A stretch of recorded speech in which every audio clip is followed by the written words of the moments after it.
Hi friends, welcome back to another episode of Creating Things Together. I'm Christina, this is James. We make YouTube videos, we obviously podcast because you're listening to our smooth, sultry voices. We travel as much as possible. We like to fill our calendar with so many things at once.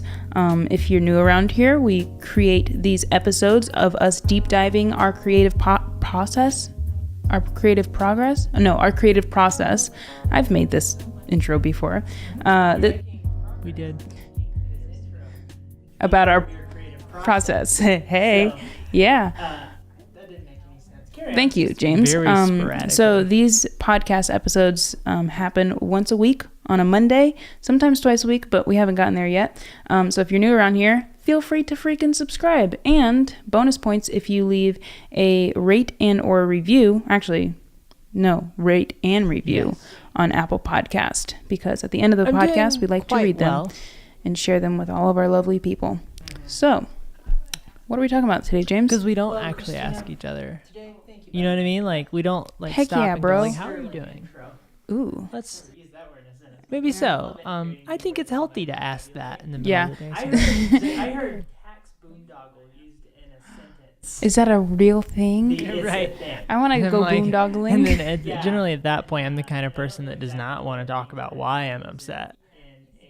You seem a little tense, and I'm like, I'm not tense. If you want to entertain yourself, listen to a business call in Starbucks. The merger and the boondoggle.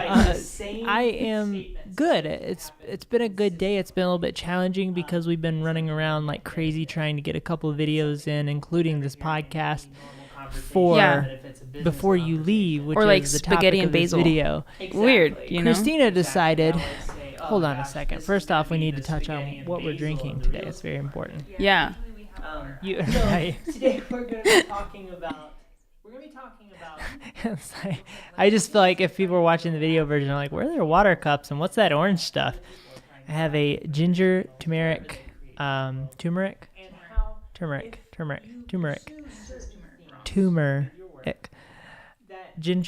turmeric, coconut milk, iced tea, and yeah, and it's actually really good. There's no sugar in it. It's fantastic. I enjoy it. Makes me happy. I was going to say something witty about it, but I can't remember what it was. Oh, this is what it was. And if you don't like that, come at me. You transport your person towards my person.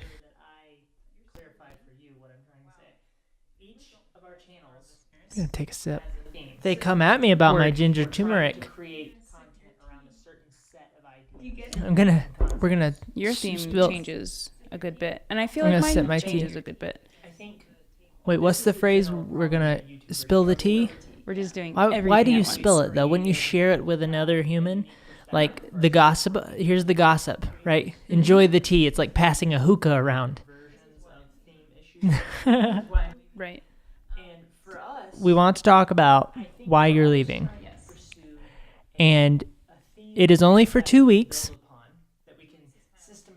We're not separating. Is consistent. We try not to go super hardcore with the title. You know. How would you describe the theme that we're trying to go after for the Reds at the moment? Hell, I don't know. That one's really a little bit confusing. So that one is, and it's so funny because when somebody asks you like, oh, what do you do? I typically say, I make YouTube videos. I work from home. That's essentially what I do. I make YouTube videos. Sometimes I make YouTube videos for other people. You still live in Ethiopia, right? Sometimes I make them for myself. So I make YouTube videos and I work from home. My seat makes a farting sound when I lift and go down on it, and it doesn't really help when you're trying to record a podcast. No, it doesn't. But so for the elevator pitch, roughly what I said. This is what I recently did for somebody. We were actually had. Were you in an elevator? No. I guess I can't really ask you this question. We were a little worried because it's from being recorded, the fastness. But we recently had a meeting. Should we backtrack to how this actually a company, and they asked me to do their 30 because I second, think it's important. It sheds light on your personality and who you are. And essentially, what I said was, quote, Hi, we're Christina and James. I'm just kidding. But our channel is about... This is our Creating Things Together podcast. Yeah. I know some people What are you talking about? I just start like short-circuiting. Hairy legs. So basically... So you decided that you were going... I tell people you walked in the door one day after you were at the gym, We travel, adventure, and create. We travel as much as possible. Within that, we adventure, and we go explore, and then we create really high-quality videos around Florida. that. I need to... Really high quality. Yeah, like you've got low quality, need to get on the water. And then you've got high quality. So it started with the water. Like, somewhere in that. Brownlee, and then there's like us. Okay, that's right? Generous. Yeah. But we make really thoughtful, creative videos about our creative process, how we filmed this thing, because we live and work in our used, apartment. She can wear a blanket if she wants to, even though it can so sometimes I guess, make you feel like you want to be less answers your productive. question. So maybe but don't that's wear a starting blanket to all shift the time. in my mind. I don't know if I should go there yet. What's the elevator pitch for your channel? Well, my elevator pitch. Mm-hmm. The interesting thing is that the elevator pitch is what you tell people, but then there's underneath that what you feel like you're actually trying to do and all of the intricacies of your channel, if that makes sense. I'm constantly noodling about that. So those are kind of two different things for me. We'll have to wait until we get the doctor on. Yeah. I'm doing quite well.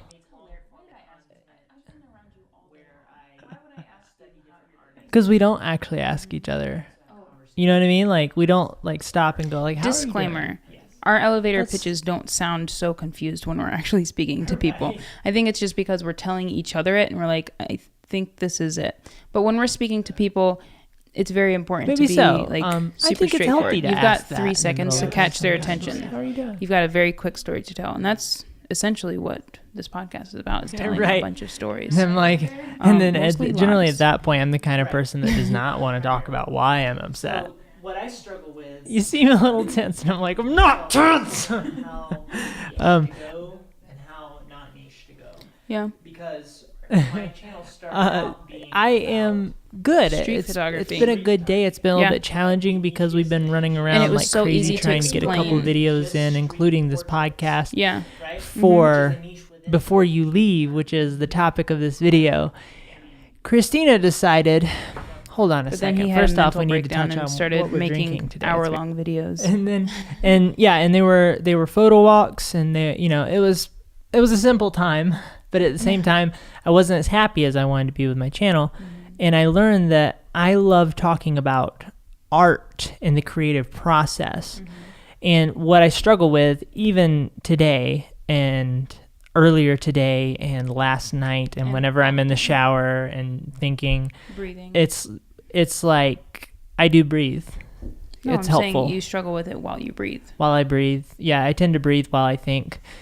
What I struggle with is where I should fall on that spectrum of visual arts, photography, and I want to talk about all visual arts, right? Mm-hmm. You just want to be a college professor. But then there's a part of me that's like, but hold on, photography so well. Like your bread and butter is photography. But then my bread and butter is freaking drums, because I've been playing drums longer than I've been doing anything else. I could probably talk about drums in a more educated manner than I could even talk about photography. So should my channel just shift to being a drum channel? I'm sure our downstairs neighbors would really enjoy that. Right. All the neighbors, like all 7 rooms over, would enjoy that. Yeah. But so it's like I wrestle with that constantly, and I think about what I'm missing because I'm not focusing on one thing or another, right? Yeah. That's really tough. Yeah. And that's the theming part that is difficult, because it's about my happiness with my content, which I think is a great place to start if you're trying to create content, is your happiness with that content. I think it's a place to keep yourself grounded and creating content that is compelling because it's compelling to you, which is what I believe is a good fundamental goal to be after. So a couple of things with what you just said. I think happiness, yes, but I think a lot of creators, including ourselves, struggle with, okay, well, happiness versus the algorithm gods. Sure. Right? It's very hard to create. Well, for some people, it's hard. And I think for us, honestly, given our history on the internet, creating content that fulfills us versus content that fulfills the algorithm. Mm-hmm. And honestly, I'm at the point where just screw it. So I wouldn't consider like having myself have experienced like a YouTuber burnout or something dramatic like that. Mm-hmm. But I do get creative droughts. Mini burnouts. Yeah, mini droughts. That's a good way to put it. Yeah. So I call them droughts. I don't call them burnouts because that's way too dramatic. Yeah. And I'm waiting for we haven't like quit social media. I'm waiting and like let the internet know that we're quitting social media, and then we leave for 2 weeks. I'm waiting for the right time. And then we come back and then everything's normal again. I'm waiting for the right time to make a title like that. That was supposed to be shots fired, by the way. Yeah. Everybody does that. Yeah. But one day you're going to do it and I'm going to laugh. I'll just be like, James is so dramatic. Anyway, so let me finish my point. So I think don't do it. What was that? Okay. I'm my own grandpa. Gosh, you make me so mad, but it's so funny. I'm my own This is supposed to be a professional podcast about creativity, and you're singing about your funny song. Man. That's something that if you go to any event or any sort of social gathering, like if you just start singing that in the most random of situations, it's gonna be amazing, at least for you. Yeah. Everybody else is gonna be like, what is wrong with him? James is losing it again. Spaghetti and basil. So, you see, you make me forget what I was talking about. I'm sorry. It is hard to keep up with things. Yeah. You were talking about serving the algorithm. Serving the algorithm. Okay. You stay quiet for a couple seconds. 1 Mississippi, 2 Mississippi. I'm my own spaghetti. I'm my own spaghetti. Yeah. So, serving the algorithm, I think, causes burnout. And I think that from what I'm learning about the algorithm from our friends, from the friends who it seems like they've mastered the algorithm, it's actually not, like, think of the algorithm as just make something that you're really stoked about. And if you're stoked about it, then your following will be stoked about it, genuinely. And if your following's stoked about it, then YouTube will serve it on a beautiful play button platter to the ether. And that's how the algorithm works. You can't play, like, you can play the algorithm game, but at the same time you can't, because sometimes what happens is when you play the algorithm game, it's at the expense of your own mental sanity and your own creative happiness. As you're talking right now, I'm having a hard time thinking of where to go because there's so many different directions. This is such a loaded topic and it has a lot there. Well, the good thing is go into. I was talking, so you don't have to say anything. No, I just think of how, like, the we have it written down as a bullet point, the pitfalls of serving the algorithm, right? Mm-hmm. It seems like a very simple bullet point, but as you're talking, I just think about how robust that's a big topic is. Yeah. Side note, I sound so mean to you when I'm listening to these things. Am I that mean to James? I'm glad you get to finally hear how you talk to me on a daily basis. Yeah, I sound like Christine. A biatch, but honestly. No, you know how I cushion and make it feel like we're not dysfunctional? What? I laugh at you. Oh. You will say something very intense and like, oh, Christina's kind of harsh there. And then I go, no, it's okay. It's just humor. It's banter. He's laughing, but I do really cry afterwards. That's what I was going to say. You laugh, but cry on the inside. Okay. Yeah. So, back on the algorithm topic. These get more ridiculous. These just get so absurd. Oh my God. Why do we try? So good. So I'll just speak from my own personal experience, what I'm dealing with right now and what I think I'm going to be doing 2 months from now. And 2 months from that, who knows? Mm-hmm. But what I'm actually really excited about is making my videos a bit more simple and not spoon feeding our viewers. So I've edited for people in the past that Is that because you're scared of, you want the viewers to feel as if it's easily digestible? I'll get there. Is that okay? So I've edited I always feel like I'm throwing people under the bus, but I'm not. It's just different people edit differently. I've edited for people in the past that want their video to be 2.5 minutes long, and it's very short, and it's very quick, and the story is very surface, right? But the way that we like to create... And because they want people to stay engaged and not leave the video at a minute. Yeah. And honestly, I'd much rather people leave my video after a minute, which, humble brag, they don't. Yeah. But I'd much rather people leave my video after a minute but get something really solid out of it versus like, why was there text flying around? Like, why were those cut so quick? I'm dizzy. I think you run the risk of diluting your content when you serve the algorithm. Don't do that. Sorry.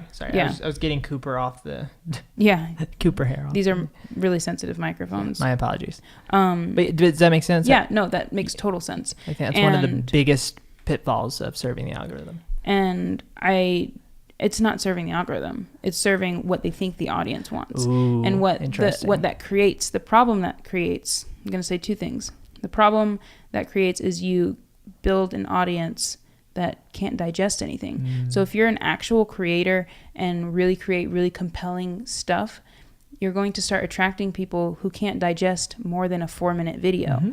And that's not the stuff that you're stoked about creating. You train your audience. Right.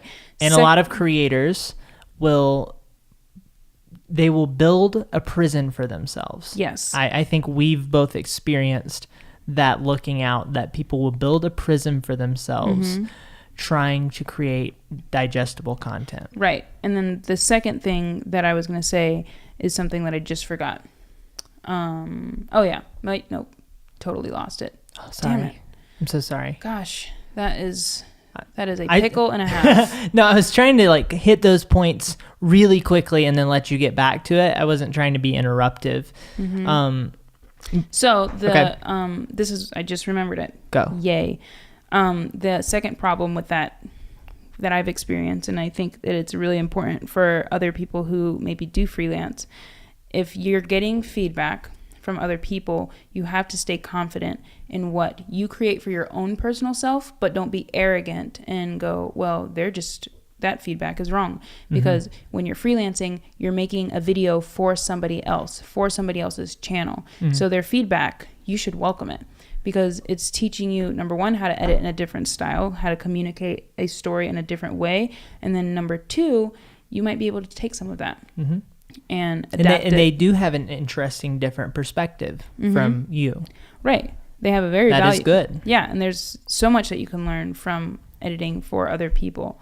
So I think people burn out because they're trying to do stuff that's not true to their core. Or sometimes they just burn out because they're just not made for it. But that's not the point that I'm trying to make. I feel like I am made for this. I'm made for this. But I experience creative droughts because I don't stay authentic to myself. And I have to really be self-aware with that. I think we both reached a place with our channel a couple months ago where we felt like we weren't excited to make videos because we didn't know what we were doing. Like, we didn't know what we were trying to make videos for. We didn't understand what our purpose was. Why are we asking people to spend 10 minutes of their day a couple times a week with us? Yeah. What's the point of this video? Yeah. But it almost, you shoot yourself in the foot before you even begin when you get to that place, because we didn't even want to start making a video. It was like, we have to make a video because we have to generate that momentum so that we'll start wanting to make more videos. Like, and that's good. Starting backwards. And it's good because that is actually exactly what you have to do. At least partially, you have to generate momentum so that you can get through that rut and find your vision and find your passion for what you're trying to be up to with your work. But you also have to sit down and have a planning session, come to Jesus with yourself and understand what it needs to be about, because you need to be creating from a fountain of enthusiasm within you. And when we're creating these podcasts, for example, it's very important that we both feel like we're doing something meaningful with this podcast, because we wouldn't want to move the desk over here every single time. I mean, we still don't, but we wouldn't want to move the desk over here every time, put the microphones up, sit down and talk to each other. Yeah. I think the podcast, honestly, is the most exciting creative venture that we've done in a long time. Yeah. Even more exciting than like traveling to do something. Yeah. Number one, it's completely different than anything we've ever done. And then number two, I think that we just have a very specific vision behind what the purpose is. Right. And we have a cleaner understanding. Yeah. And for our channel, The Reds, I'm starting to rediscover that. And really what I want to do is I want to obviously travel, adventure, and create. I'm super stoked on traveling. But one thing that I notice is when we travel, what are we like? What's the story? Is it just a vlog? That's kind of boring, right? And then it's like everybody else does this. Yeah. What are we doing? Yeah. Why are we different? Why are we traveling? Why are we spending all this money to go on a trip, but we still have just as foggy of a vision as when we were at the apartment? So what I'm really actually kind of excited to dip my toes in the water of is doing more, I guess, short form series. So on a regular basis, CRI. On a regular basis, I want to just create and unpack our process, right? But pretty soon, next month, actually this month, technically, later on in the month, we're going to go to California to do a basically podcasting trip. We're going to collaborate with a bunch of people. And I'm really excited for that. Yeah. I'm excited to speak to new people. And number two, I'm excited to document that process. So I think that we need to do more documenting. Gary Vaynerchuk says document over create. I think we need to document and create. We need to document what we're creating and how we're doing it. I just filmed this coming home video and it was beautiful and everything. I need to document how I planned that. And I think there's value in that, and there's inspiration in that for other creators. And I think one of the things that I want to do is draw more people who are like us. I want to create a community of people who are like us. That way we have friends, number one, but people who are excited about the creation process, not necessarily the final product. You build really does matter. Oh yeah. I think that's another thing we've learned is that there are so many different communities, and there are more communities that you don't want than communities that you do want to follow your work. Yeah. That's an interesting insight. Can we talk about that?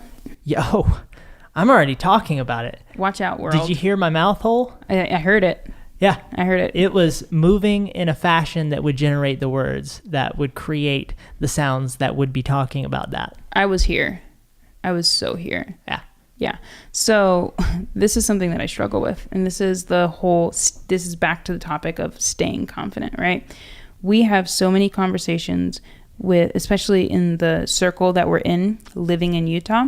We moved here because we wanted to have a creative circle. But as we matured as creatives, we're starting to learn that this is not a lot of the creators here, we don't resonate with what they're creating.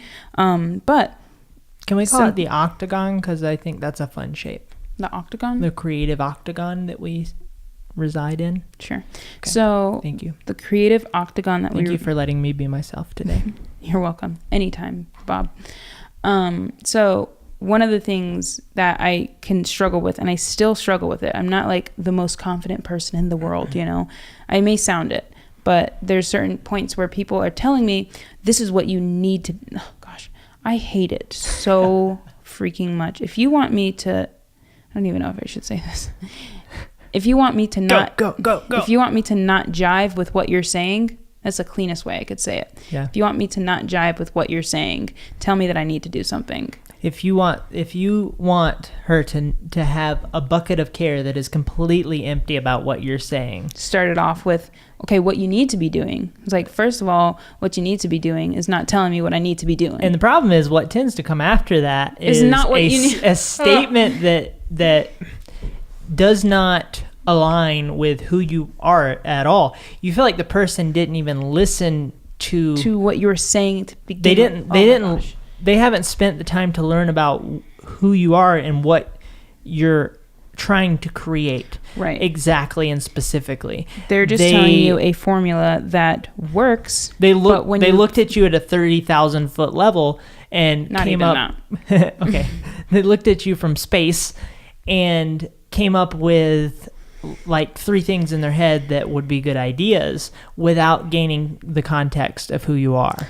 So, let me just spill the tea. Basically, what I don't like to happen. I'm sorry, the flip side of that is that there are also people who gain the proper context before they say that, and they give you really good ideas that are smart. Yeah. An example of that is a couple weeks ago, maybe a month ago or so, or now. Oh my gosh, I can't speak English. I was on the phone with our friend Bryce, and I was telling him, this is the kind of stuff that I'd like to do. And he gave me an idea. And I was like, yes, that's a great idea. But let's just use thumbnails, for example, right? There technically is a formula behind thumbnails, according to some people. I don't necessarily subscribe to that formula, but I do believe that you can take some things from that formula. For example, I don't like to do too much Photoshop work on our phone, on our thumbnails. And I think back to the burnout topic, following a certain formula, if you don't really resonate with that formula, just because you're supposed to, that will lead to getting exhausted with what you're making and not being super stoked on it. And what I struggle with, and this is where the insecurity comes in, and I have to remember to be confident, is just let's say we like to make thumbnails that are just really pretty, right? But YouTube doesn't like pretty thumbnails. YouTube likes it when you scribble all over the thumbnails and make it so extra. Just because I feel sometimes not confident in making those pretty thumbnails that I really resonate with, and then I'll slip into the making really complicated thumbnails to the point where it's like, I'm not even proud of this thumbnail. I'd much rather not follow the quote-unquote algorithm or follow the formula and be stoked with what I'm making. And that does come at a detriment, honestly. I think that we'd be well above our size if we followed the formula. But the formula doesn't resonate with us. And if we followed that formula, we would draw people in that we don't resonate with. And then now what do? We're making videos for a bunch of people we don't like. Well, I mean, even though we are still small, and we're always trying to grow. We want to get bigger in terms of our following across all of our channels and platforms. Sub for sub, guys. And sub for sub is the way to go. I do believe, I hold on to this belief that there are 2 different pieces of a following or a community that you build around you. I also think it's important to understand, to use different words if necessary, because community to me helps me think of the idea of a following a different way than a following. Yeah, I'd much rather call it a community. Right. So there is quality and quantity. Quality is very, very important. And you can easily build up a quantity of followers or a community that aren't the people you want anyway, right? So why would you want 100,000 people who only care about that viral video you made 6 months ago? Right. And they want more videos of that. Why? That means almost nothing. That means what you want is you want 1,000, and this is you have the idea of 1,000 true followers, and I forget who the person is that sort of originated that idea. Gordon Ramsay. But yeah, Gordon Ramsay. You want 1,000 chicken wings. 1,000 lamb sauces. The idea is that 1,000 true followers, people who truly care about what you're doing and will follow you with loyalty and care about whatever you're up to because they appreciate you and what you create for what it is, that is a goal to pursue. And also that I subscribe to the Seth Godin idea that you want to build a tribe of people who are like you, people who... No outsiders allowed. you want to create content. You want to create everything you create for those people out there who are just like you in your head. And you have to assume that you as a person and what you create and all the things you're interested in, that there are going to be other people that align with that. There's at least 3 other people out there that are like us. And that's the niche you follow, right? And that keeps you away from just pursuing what's digestible. Mm-hmm. It helps you preserve depth in your content. It helps you do what is meaningful, and you trust that the other people are going to resonate with that meaning. Mm-hmm. Now, the confusing part is, of course, you're going to miss out on different things, and there are going to be moments where you go, I feel like I'm not growing because I'm going after this.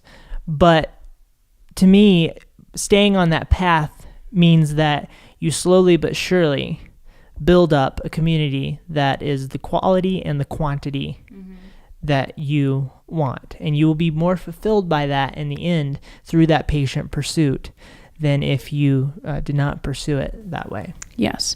I'm going to pivot. So I think a lot of people, a lot of creatives like us, a lot of people who really value their creative control, they'll say, well, I don't create for the audience. I don't create for the community. I create for myself. And to them, I say, malarkey. Oh. That's a strong one. Oh. Malarkey. Oh my gosh. I thought we didn't use excessive profanity on this podcast, Christina. Freaking larky. I do think, yes, you create for yourself first. You create that makes you things that make you happy. But something that I'm also learning is you have to create stuff that other people care about as well. Otherwise, just keep it on your hard drive. Don't upload it to YouTube. If you're creating for yourself, keep it to yourself. Nobody wants to see it. So something that we're learning right now, we're in the process of learning this and figuring out how to scratch our itch and our community's itch, is let's figure out the balance. Create stuff that other people care about, but where the harmony is another word. But stuff that we are also super stoked about creating. And I'm excited to announce nothing. Wow. I'm excited it's gonna be big. I think earlier in the podcast I mentioned it, that we're going to try something a bit different this summer. I'm excited to plan it. This California trip I'm actually pretty stoked about, because it's going to go into effect and it's going to probably be very stressful, because whenever James and I try something for the first time, it is very stressful, and it's a fairly ambitious endeavor, but I want to create these mini series, talking about what we're doing, right? So not just going on the trip, but talking about how we're going on the trip. I don't want it to be a vlog, but I want it to be vloggy. The word vlog kind of has a definition to it, but it's a video blog. Everything's a vlog on the internet. If it's a video, then it's a vlog. But the term vlogging is like kind of surface level. I think I want to train people to think a bit differently. I want to document, for example, the thing that I did with that family. Document how I planned that. And looking back, I'm kind of frustrated that I didn't film us having the planning meeting beforehand, film me planning it and all of that stuff. But you learn it for the future. So I want to, it's not going to be a series. It's just going to be one video. It's going to be me testing the waters out of like really getting nitty and gritty on our channel. Because honestly, number one, I want an audience that cares about that stuff. So does that mean that I train my audience to care about it? Sure. Maybe I'll lose some people. Goodbye. But I want to, that's the people that I care about. So I want, and I think that our audience cares about it. And I think that they're waiting for it. I think they're salivating so smoothly with their saliva glands. It's a good name for like a jazz radio station. Smooth salivation. My apologies to you guys listening with headphones. But yeah, so I want to get a little bit more nitty gritty. I want to talk about the things that we talk about all the time.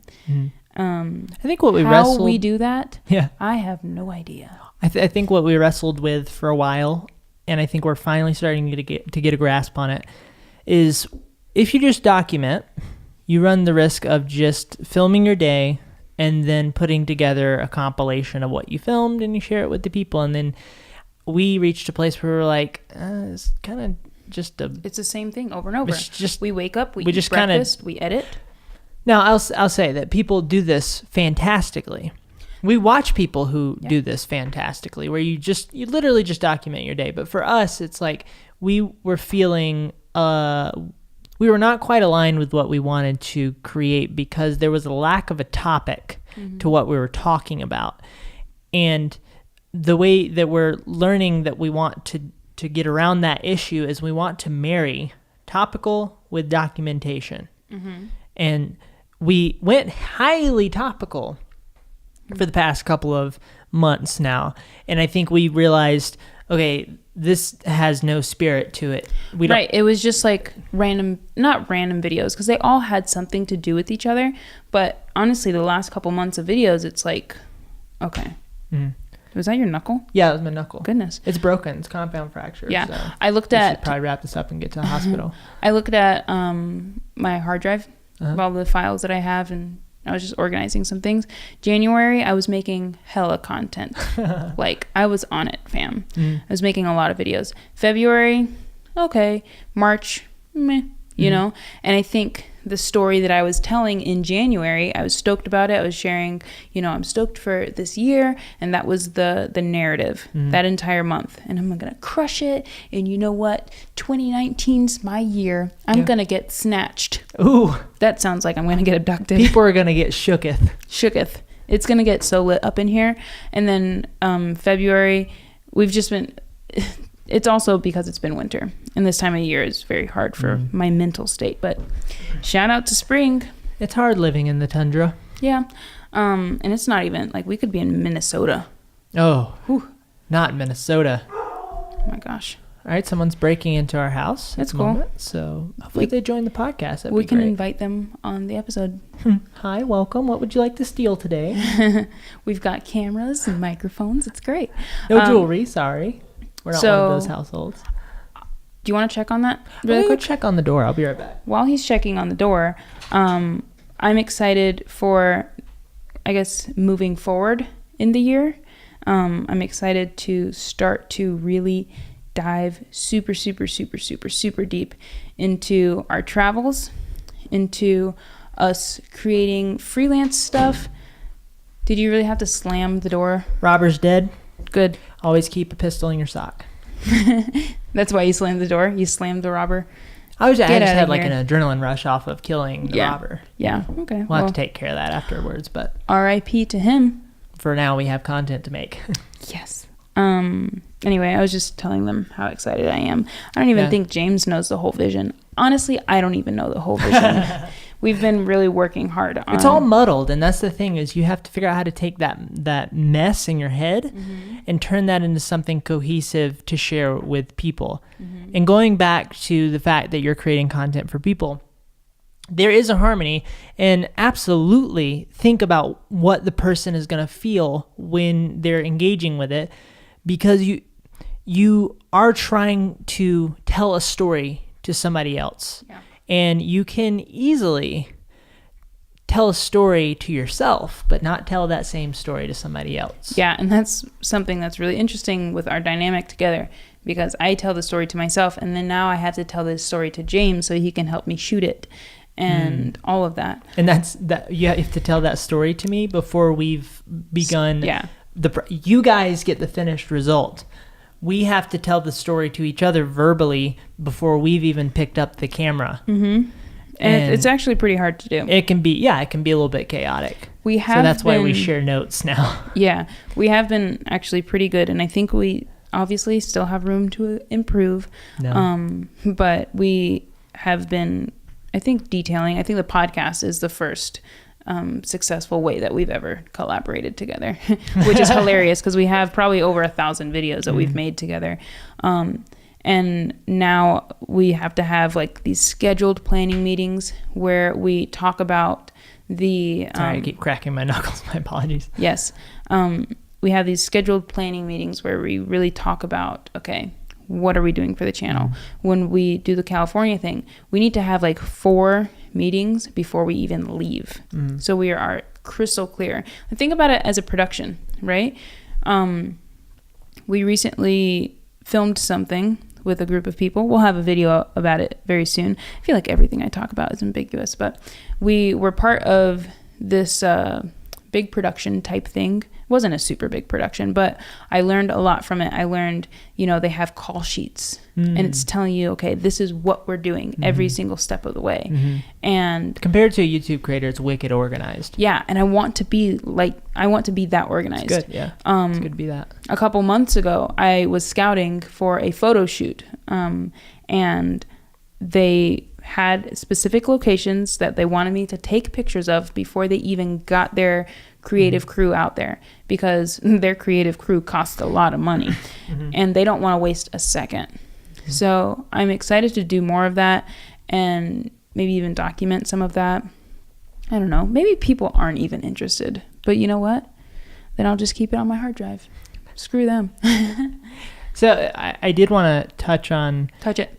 The idea of consistency with your work. One thing I've learned, one thing I'm realizing, I'll put it that way, through once again the other creators that we're connected to, and just watching the world happen around me of YouTube content, is that one of the most important things is consistency.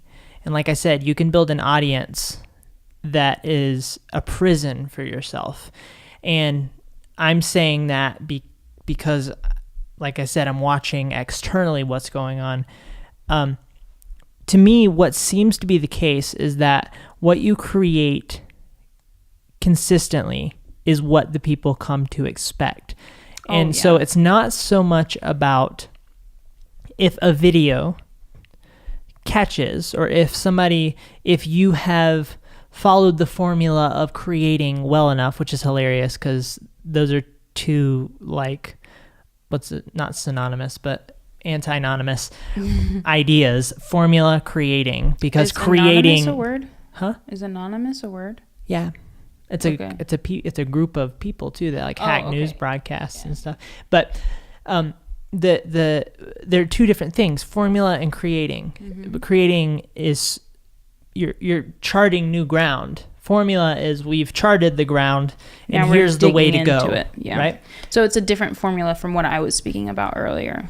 Perhaps, yeah. Because the formula that I was speaking about earlier was don't follow that formula, follow your own kind of formula. Sure. The formula of like the internet, of creating really, simple to consume kind of content, that kind of stuff. And systematizing in formula is good, and you can learn on the back of other creators. That's how we learn everything we ever do, is on the back of the people who come before us and who are with us now, right? But the idea is that if you make a video that follows the formula, quote capital F formula, right?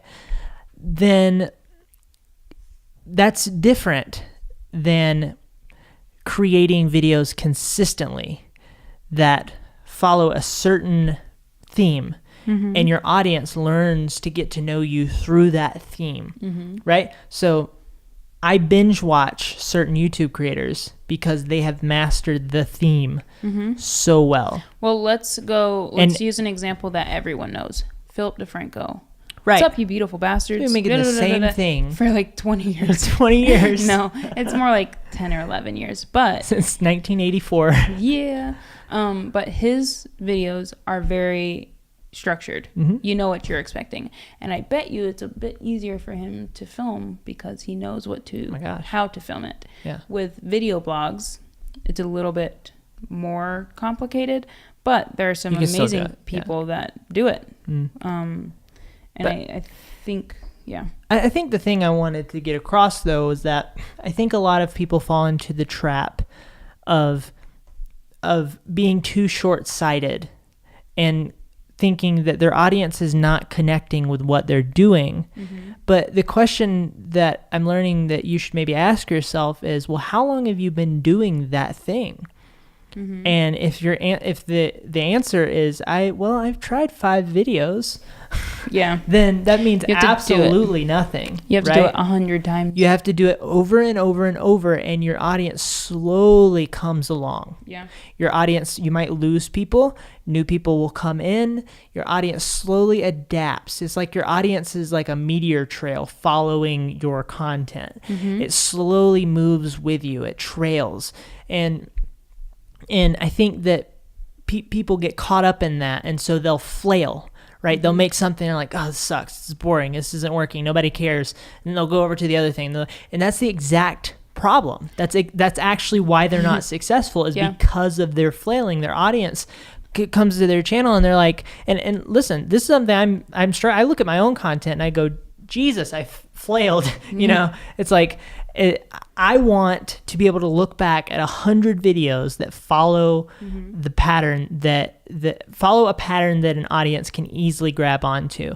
And that's the type of sort of digestible, but also meaningful content that I think is really good. I saw on Twitter, and if you're not following me on Twitter, I will link both of our Twitter links in the show notes below. I highly encourage you to follow us because we like to tweet with really funny memes, or GIFs or GIFs or whoever. I call it GIF. Very serious like about GIF. The creator of the GIF calls it GIF, so I call it GIF. Yeah.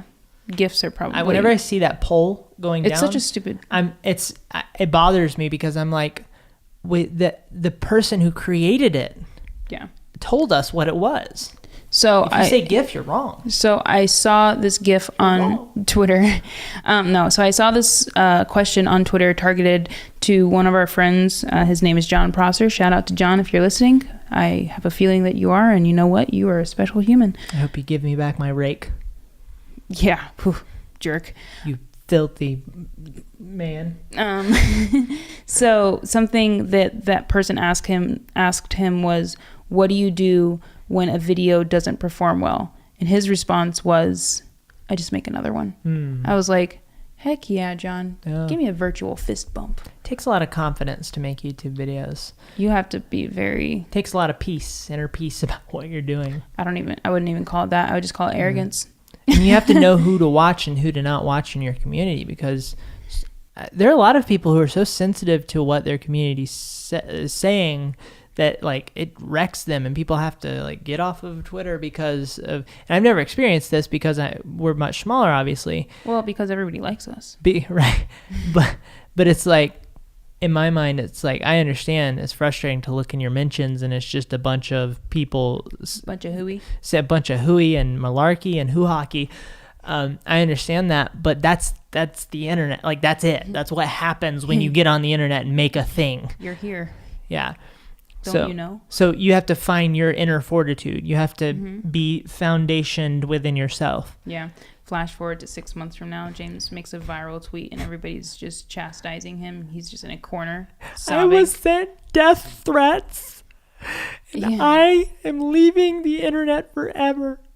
Goodbye. Goodbye. Doo-doo.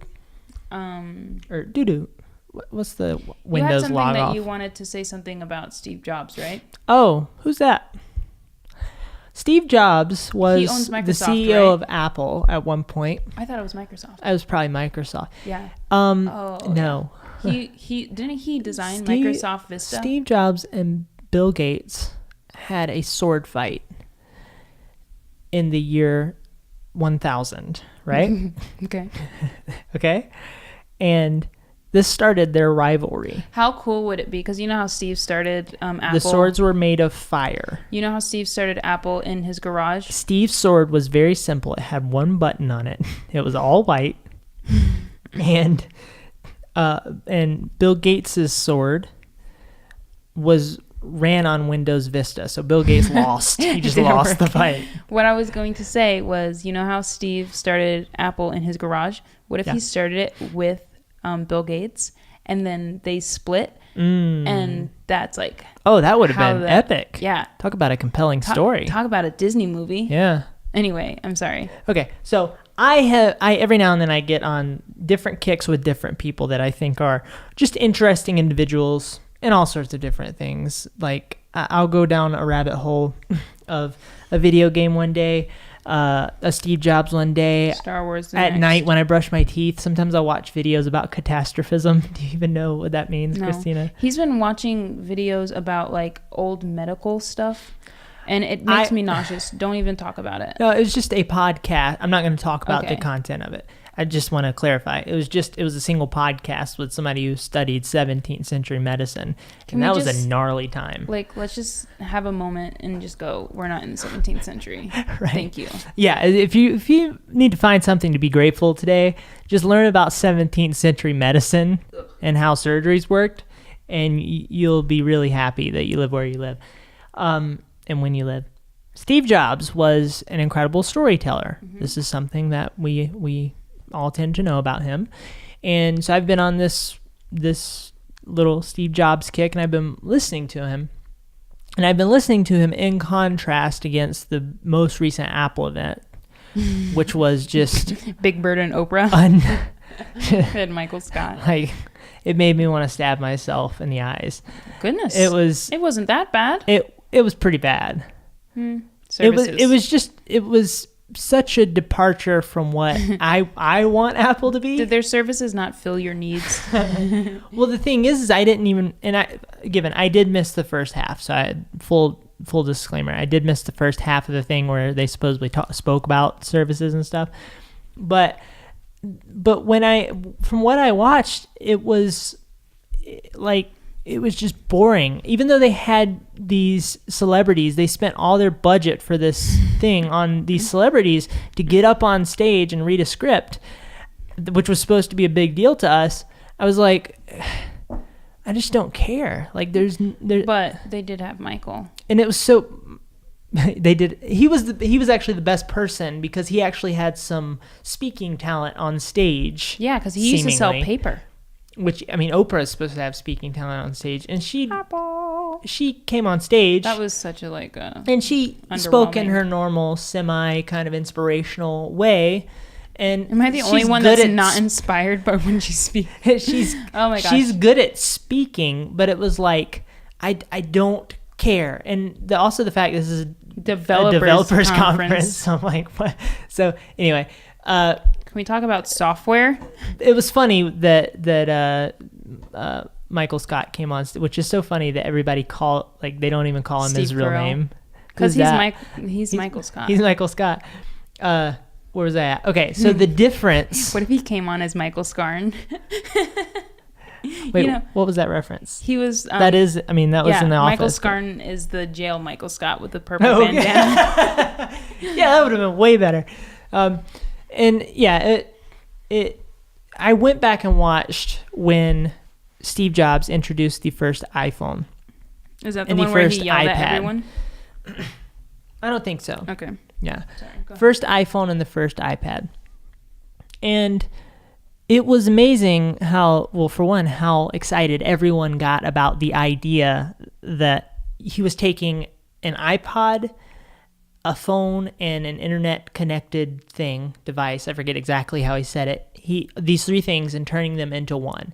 And when he repeated those three things a few times to emphasize it, and then he said, "This is all one device." Mm-hmm. And it was just so profound. Everybody in the room was moved by this, right? Well, granted, we are in the state of technology where it's we've kind of done everything. Partially, it was just interesting that in that era, that's what got people excited. Mm-hmm. But also, he did such an amazing job at talking about the reason why the device exists. Yeah.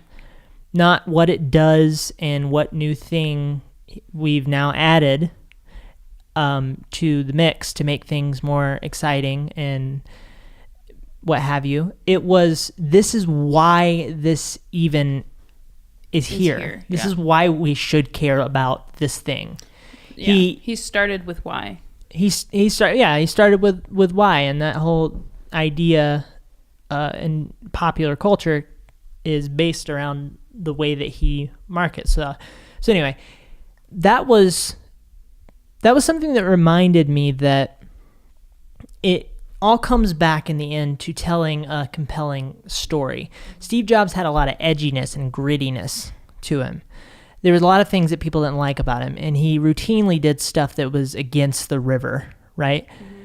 And people called him all sorts of a jerk. Yeah, called him bad things, dirty words. A lame guy. Because and they said that he was an asshole because of different, and I'm sure there were things that he did that leaned into that, but I think a lot of it had to do with just his conviction and the fact that he was not PC on a daily basis. Mm-hmm. He was serious about what he was doing, and when you're focused, it's like he was hyper focused. He was laser focused on the vision behind what he was doing. Mm-hmm. And I think that's what, like the other day I was telling you, like, I don't have time for drama. I don't have time to argue about things.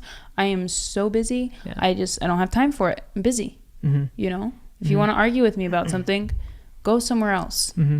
Leave it in a YouTube or in a Yahoo chat. Mm-hmm. So this new event was full of frills. I think we could agree. It's full of frills. It's very frilly. First of all, you're not going to talk about Big Bird that way, okay? Big Bird was a frill. Big Bird he was an great. Icon, okay? I'm not saying that nobody should ever put Big Bird on a stage. Big Bird's fun. He's not a frill. He's an icon. Okay, he's a frilly icon. He's a frilly icon. It was a bunch of frills. It was a bunch of excitement. Hurrah. And woo-hoo. Nobody cared that much, right? Steve Jobs got up on stage on his own with a button in his hand that flipped the little keynote thing behind him and spoke, and everybody listened, and everybody cared. And I'm putting a lot of silence in between my words right now because that's what he did. When he spoke, I'm serious, when he spoke, everybody was just listening to him talk. It was just silence. And he spoke with authority. He told a compelling story. Mm-hmm. No frills, right? I mean, obviously there was production there, but it was not this intense, creative, like we're going to create all sorts of energy around the new product kind of thing. It was just a compelling story. Mm-hmm. Fundamentally, it resonated with our minds because of the fundamental nature of it. And so this is the place where I think every creator should always start if they're trying to put something into the world that has any effect on anybody at all, is telling a compelling story. And I think if you start there... That's all that video is. And it's just sharing, is storytelling. Around that, use different techniques such as understanding the YouTube algorithm, understanding the tools and what have you, using all of those things to feed into the story that you're telling trying to tell. A fundamentally compelling story. That is a good idea. Yeah. We say all of these things. They are just concepts. I'm just kidding. But it's something that we are constantly... But wait, there's more. We're constantly trying to do these things and find how it works for us. We know these fundamental truths, but now it's about applying it to our workflow and applying it to our life and our creativity and stuff. So we share this with you, but do know that we don't know it all. So if you have thoughts, leave them below. And not once again, we haven't said this yet, but I wanted to mention it at the beginning, but I'll mention it now instead since I didn't mention it at the beginning. If you just mention it, that would be the best. I should maybe just mention it. Hey, I have an idea. Is that an idea that would work well? You want to know my idea? Yeah? Mention it. Okay, I think I'm going to mention it at this point. You just mention it, bro. Should I mention it after the end of the podcast, like off mic, or now? You just mention it. We're coming at this as people who are still growing, and we're observing the world, and we don't want to be we don't want to be looked at as the authorities on the matter. We want to be looked at as people who are just observing, and we're just sharing what we've observed with you guys. Yeah. I think that's an important distinction. Is this a good place to wrap it up, Christina? I think it's a good place to wrap it up. I wanted to read one of the rates and reviews. This one's 5 stars. 5 stars out of 5. Oh, heck yes. Somebody thinks that we're good. Let's go. Simplify Mommy. I love this podcast so much! ! You both have a wealth of knowledge and are so fun to listen to. Great job! ! Oh my gosh. Keep up the great work. A wealth of knowledge? I wouldn't go that far, but thank you for the kind comment. And if you haven't yet left a review or a comment, do so and we'll read it in the next episode. So yeah. Very good. Yes. Yeah. Thank you guys. We appreciate those, and it lets us know that you actually care. Thank you. About what we're doing. Thank you. And it's simple like, too. Everything you do lets us know. Yeah. I appreciate all of the feedback that we've gotten so far on the podcast. It's been amazing. This is a very fun project that we're doing, and maybe we'll do one next week. Just kidding. We're definitely going to do one next week because we're a week ahead in our schedule. But yeah, I appreciate you guys listening. James, do you have anything? Don't forget to find the basil and spaghetti in everything. Yes, and don't forget to floss your teeth. And don't get yourself into a tax boondoggle. Don't get yourself into a tax boondoggle. I appreciate you guys listening. Stay curious. Do all the creative things, sometimes at once, but always refine your process. Have a good week, day, night, evening, afternoon, wherever you are. Bye. Goodbye, everyone.